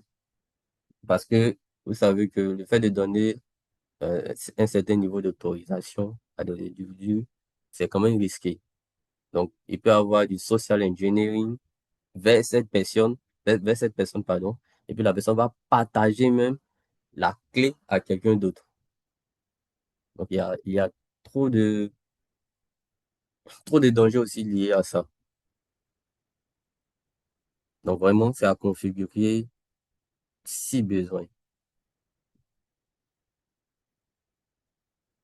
Donc, maintenant, on va voir le deuxième type de compte de stockage qui est beaucoup utilisé au niveau d'Azure. Il s'agit de Azure File. Donc, ici, on fait une comparaison rapide entre Azure File et les objets blob Azure. Donc, je sais pas, quelqu'un avait posé au départ un peu cette question-là pour dire est-ce qu'on ne pourrait pas utiliser pour faire du partage et tout. Ça peut se ressembler, mais c'est pas les mêmes objectifs, c'est pas la même chose. Mais il y a la possibilité souvent d'utiliser aussi les objets de blob pour, pardon, le Azure File comme des objets blob, mais c'est pour des cas très spécifiques et qu'on va voir tout à l'heure. Donc, on peut utiliser Azure File dans le cas des migrations des données dans le cloud. Donc, en faisant ce qu'on appelle du lift and shift. Et donc, Azure File va en réalité servir de passage pour faciliter la migration des données vers le cloud et puis pouvoir stocker ces données directement. Il va aussi simplifier, sinon remplacer nos serveurs de fichiers locaux. Donc, soit il le complète, soit il les remplace. Donc, ils peuvent les remplacer lorsque vous ne voulez plus de serveurs de fichiers locaux on-prem. Ou les compléter lorsque vous voulez quand même conserver des données on-prem, mais aussi local mais aussi sur Azure. Dans ce cas, vous allez utiliser des systèmes de réplication des données on-prem sur Azure. Donc voilà pourquoi il dit qu'il peut soit le remplacer, soit étendre le besoin sur le cloud. Mais il va aussi être utilisé dans le développement des applications.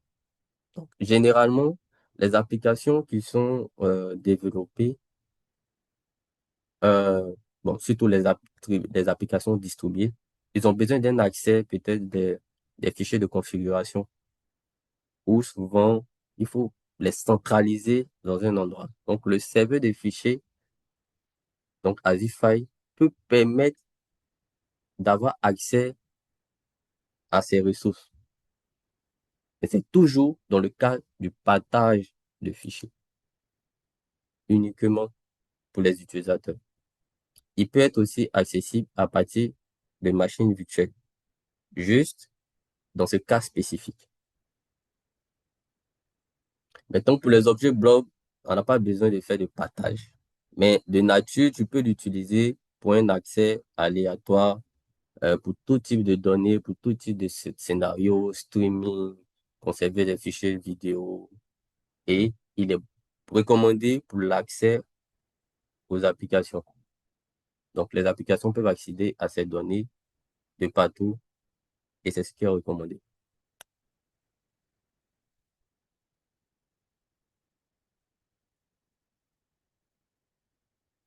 Donc, comment gérer le partage de fichiers?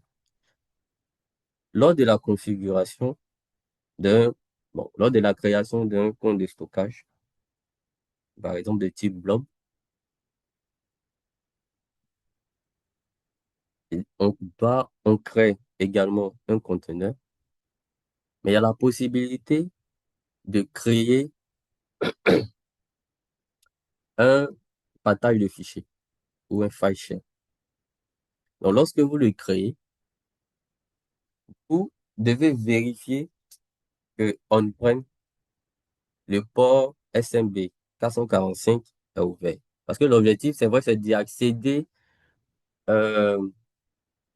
c'est d'y accéder le plus simplement possible. On ne veut pas donner accès au portail Azure à tous les utilisateurs.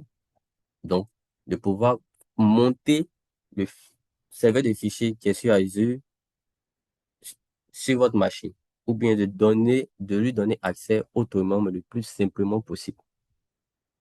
Donc, le partage de fichiers, sinon le montage de disques, file share est compatible Windows, Linux, macOS. Et il utilise le, le protocole SMB. Donc, pour le faire, pour créer ce montage de fichiers, lorsque vous êtes sur le file share, vous pouvez créer ce qu'on appelle un montage, un lecteur. Voilà. Donc, vous pouvez monter un lecteur. Donc, c'est ce qui est présenté sur ces slides. Donc, le lecteur que vous voulez monter sera mis sur quel système d'exploitation? Windows, Linux ou macOS. Donc, en fonction, vous allez choisir. Dans le cas pratique, c'est Windows. Donc, on vous demande d'entrer la lettre, de définir la méthode d'authentification, soit Active Directory, soit une clé euh, du compte de stockage. Donc, en fonction de votre architecture, vous allez définir. Mais le mieux, c'est d'utiliser la clé de compte de stockage. Parce que si vous êtes dans une configuration hybride, généralement, vous n'allez, vous n'allez plus forcément utiliser un AD local. Vous pouvez l'utiliser, mais vous n'allez plus vraiment l'utiliser, en fait. C'est juste peut-être un proxy AD pour faire pour faire la synchronisation avec Azure, ou bien vos identités peuvent être gérées par par Azure directement, ou bien par Office 365. Mais ce qui est le plus utilisé, recommandé, et plus facile à faire, c'est utiliser la clé du compte de stockage. Donc, lorsque vous allez choisir ça, automatiquement, il y a un script qui sera généré. Et ce script, vous allez le copier, voilà, comme c'est marqué ici. Et puis, vous allez le lancer sur la machine cible. Donc, par exemple, vous-même, vous voulez y accéder directement depuis votre ordinateur. Vous voulez que le file share apparaisse comme un disque chez vous. Donc, vous êtes parti sur votre machine et puis lancez ce script en PowerShell pour qu'il puisse se connecter directement au file share. Bien sûr, on va vous demander peut-être quelques mots de passe, vous allez mettre. Et, et par la suite, ce lecteur-là sera, va pouvoir s'afficher maintenant au niveau de votre explorateur de disque.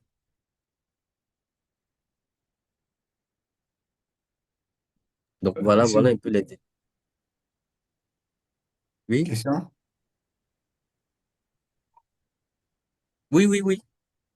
Je voulais savoir quels sont les privilèges, sinon les droits pour pouvoir créer un file share. Est-ce qu'un utilisateur euh, lambda peut avoir, oui, il faut forcément avoir les droits, je veux dire, admin ou les droits de type admin, administrateur sur Azure. Non, si vous êtes contributeur, vous pouvez, vous pouvez créer. Après, ça dépend de comment aussi les droits sont octroyés. Si c'est octroyé par Airbag ou bien par PAG.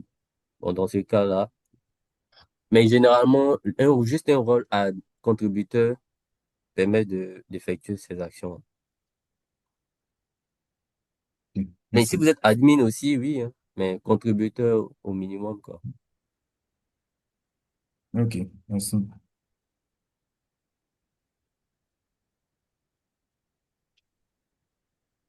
Maintenant, j'avais une question aussi de cas d'utilisation. Par exemple, euh, c'est un casse-tête que j'ai eu, peut-être ici, pour m'aider, c'est les données qui sont sur SharePoint, est-ce qu'il y a possibilité de les récupérer facilement, faire une synchronisation sans forcément passer par Azure Data Factory, faire des ingestions. Hein. Si, par exemple, pour utiliser peut-être ces outils de compte de stockage qu'on a, qu'on a qu'on voit aujourd'hui. Est-ce qu'il y a une possibilité de pouvoir collecter les données de SharePoint à part celui de passer par Azure Data Factory? J'ai pas bien compris la question. Il dit, est-ce qu'il y a une possibilité de collecter les données de SharePoint Mhm. en utilisant peut-être les outils, le service compte de stockage d'Azure Mhm. sans passer par Azure Data Factory, autrement écrit des pipelines d'injection de données,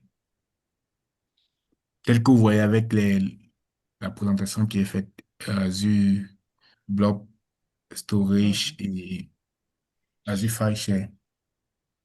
Bon, ce que tu dois savoir, c'est que même Data Factory, derrière, il y a forcément un compte de stockage. Tu comprends? Voilà. Il y a forcément un compte de stockage derrière. Donc, C'est pas parce que c'est Azure Data Factory que c'est de manière intrinsèque, c'est différent de ce qu'on est en train de te présenter. Non, c'est pas différent. Si tu fouilles bien, tu vas voir que derrière Azure Data Factory, ça sera par exemple du blob. Voilà. Si tu regardes très bien, ou bien tu auras un compte de stockage sous forme de General Purpose V2, hein, qui allie les caractéristiques du blob en même temps les caractéristiques du file share, qui est capable de pouvoir être utilisé pour je peux dire plusieurs scénarios. Voilà. Donc, si tu veux récupérer tes données SharePoint par Data Factory, c'est pas différent de ce qu'on est en train de voir, mais ici, on est en train de te montrer de manière, je peux dire de manière structurelle, bien sur le plan infrastructure, comment Azure euh, fait les choses. Mais Data Factory, c'est à un niveau un peu plus, je peux dire plus applicatif, bien plus superficiel. Ici, on est dans l'infra. Voilà. Donc, on ne peut pas comparer. Parce que ici, quand tu as du blob, tu as du file share, tout ça, c'est- c'est- tu n'as pas, à moins que tu aies installé un serveur, tu aies déployé par exemple SharePoint directement. Ou bien si tu utilises SharePoint Online, c'est différent. Ici, on est dans le niveau au début, on a présenté trois niveaux. L'infra, plateforme et puis software. SharePoint, on est dans la partie software. Voilà. Or, ici, ce qu'on est en train de te montrer, c'est dans la partie infra. C'est carrément différent. Voilà. Donc, Oui, je comprends. tout ce que tu fais dans la partie collaborative, là, hein, la partie software, derrière, il y a forcément de l'infra, mais que c'est pas toi-même qui est déployé, tout ça. Voilà. Donc, il n'y a pas trop de trucs pour savoir si tu peux passer par un compte de stockage pour récupérer tes données SharePoint. Non. À moins que tu aies les détails. Mais en général, comme on est dans la partie software, tout ce qui est derrière, c'est Azure qui gère.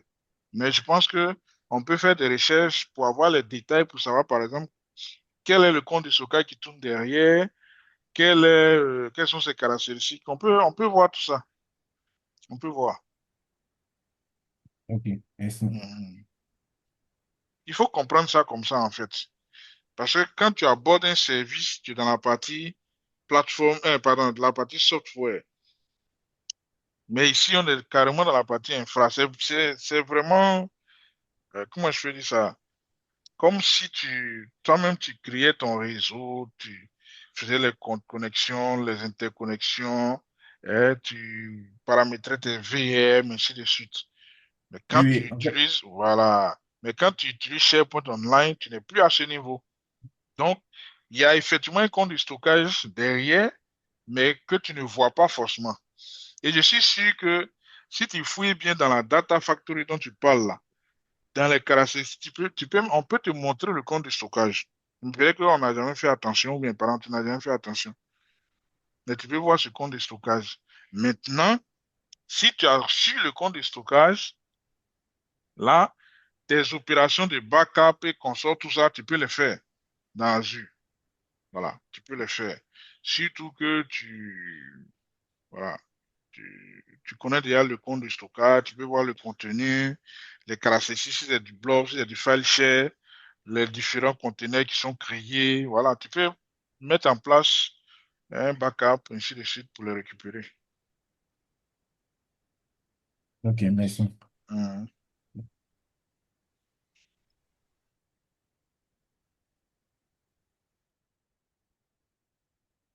Bon. Donc, comment créer des instantanés de partage de fichiers? Donc, les instantanés, ce sont des snapshots qui permettent de faire des captures à un instant précis des données. Donc, ils sont juste là pour des actions ponctuelles, en fait. Donc, ils peuvent être, en fait, par abus de langage, considérés comme une sorte de sauvegarde avant exécution d'un changement ou d'une opération sur une ressource ou sur des données. Donc, mais il faudra les supprimer euh, après avoir effectué ces modifications, changements. Parce qu'il faut savoir que les snapshots, non, les instantanés vont occuper le même espace que la ressource sur laquelle vous avez effectué cet instantané. Donc, si vous faites par exemple une snapshot d'une machine virtuelle, ça sera qui fait peut-être 10 Tera, je sais pas, ça peut être pour un serveur d'application ou autre. Le snapshot fera également 10 Tera. Donc, ça vous fera 20 Tera en coût d'utilisation qui exploite l'espace et autres. Donc, si vous oubliez, vous les conservez longtemps, ça va faire sauter vraiment la facture. Donc, c'est très important pour les maintenances, les actions ponctuelles sur les données, les fichiers de configuration et autres. Mais aussi, ça nous permet de se protéger contre les suppressions accidentelles ou bien les modifications involontaires. Voilà. Donc, supposons que si vous travaillez sur un fichier texte dans euh, dans un partage de fichiers. Bon, une fois que vous fermez le test, vous ne pouvez plus annuler les modifications. Bon, dans ce cas, vous avez besoin maintenant de pouvoir récupérer la, la version précédente du fichier. Donc, si vous n'avez pas fait un instantané avant, vous ne pourrez plus récupérer la version précédente.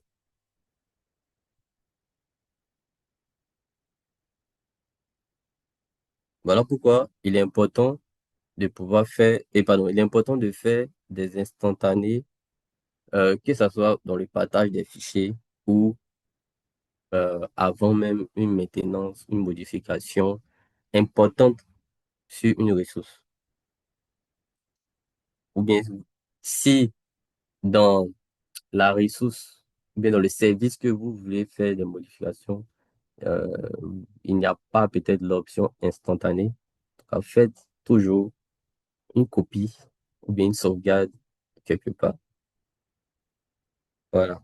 Donc, vous avez aussi la possibilité de sauvegarder l'instantané qui a été fait et puis effectuer une récupération ou bien une restauration en cas en cas où la donnée source a été altérée ou bien ne fonctionne plus.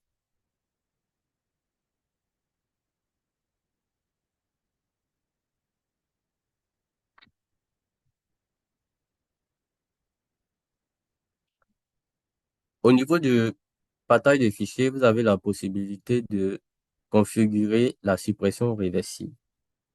Donc, la suppression réversible, c'est une option qui a été mise en place pour pouvoir faire la récupération des données lorsque, lorsque peut-être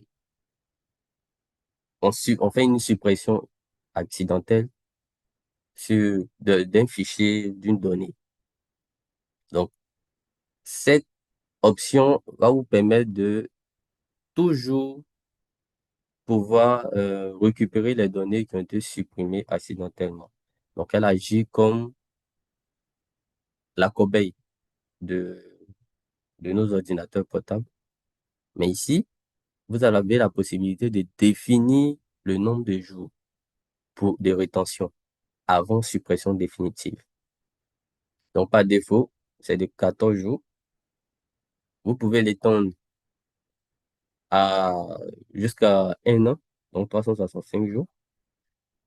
Voilà. Donc, passer la date ou bien le nombre de jours ou le délai que vous avez fixé, les données seront automatiquement supprimées.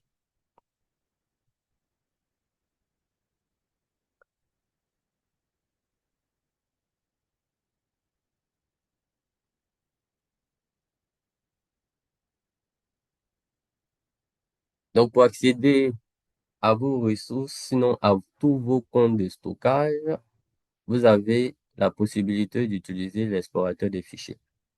L'explorateur de stockage Azure. L'explorateur de stockage Azure, c'est une application qui est disponible partout, donc vous pouvez vous-même télécharger sur le site de Microsoft. Donc lui, son rôle, en fait, c'est bon, comme son nom l'indique, de pouvoir lister tous vos comptes de stockage Azure et tout ce qu'il y a à l'intérieur. Donc, c'est une solution gratuite, voilà, qui va vous permettre de vous connecter à partir de vos comptes sur Azure au stockage que vous avez accès. Donc, bien sûr, si vous n'avez pas de, de droit sur le compte de stockage, vous ne pourrez pas les voir.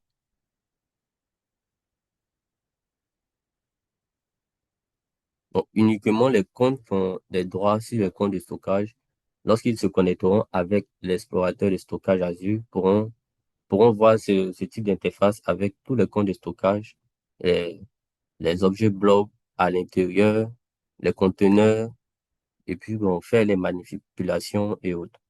Donc, si vous avez également un file share, vous, et pour lequel vous avez accès, vous pouvez vous connecter, au lieu de se connecter via le portail Azure, ce qui n'est pas toujours agréable et recommandé, vous pouvez utiliser l'explorateur de stockage Azure pour vous connecter au file share et migrer vos données. Ça encore, ça va dépendre du fait que vous avez les IP peut-être, ou bien la configuration qui a été faite au niveau du réseau autorise l'accès depuis votre réseau ou votre IP. Voilà. Dans des environnements particuliers, on peut restreindre l'accès direct à partir des ordinateurs. Donc, c'est uniquement les serveurs qui doivent se connecter peut-être à ces ressources. Dans ce cas-là, ils vont whitelister uniquement les serveurs, les IP des serveurs ou bien les plages d'adresse réseau de ces serveurs en question pour pouvoir accéder aux ressources sur Azure. Donc, il y a ce cas de figure. Donc, ce sera en fonction de votre politique de sécurité que vous pourrez avoir accès. Comme aussi, vous pouvez avoir accès uniquement avec la clé d'accès partagée, comme on l'avait vu tout à l'heure. Donc, il est compatible sur Linux, macOS et Windows. Donc, on avait vu aussi comment faire le montage des, des, des, des- des lecteurs Azure File sur ces différents systèmes.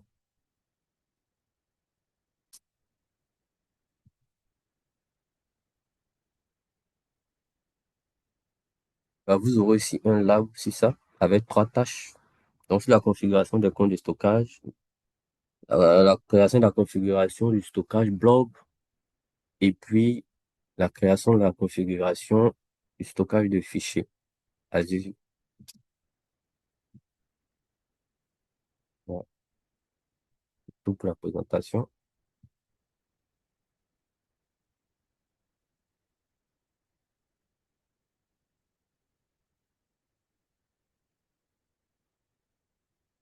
Je sais pas, est-ce que vous avez des questions avant d'entamer les labs?